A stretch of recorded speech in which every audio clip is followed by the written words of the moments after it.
were designing our Keilor Farmhouse, the modular walls really fit into the Hamptons feel that we wanted for the house.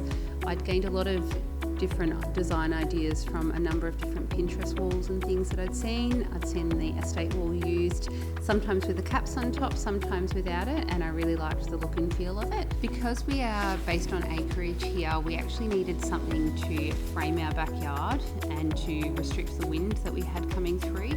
We live on a gully which is along the river and we get very high winds here, so knowing that we had the wind rating of the modular walls was really important to us.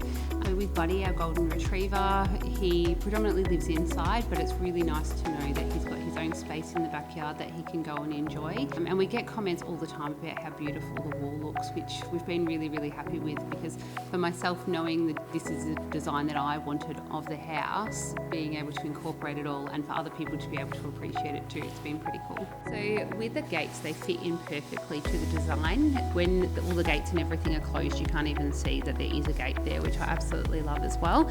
We looked at a number of other fence systems, and for them we had to come up with our own alternatives with the gates, so having something that fit in perfectly was really important for us. We are really, really happy with the product and would definitely use it again. In fact, we're looking to do other works on the property and have definitely put this forward as an option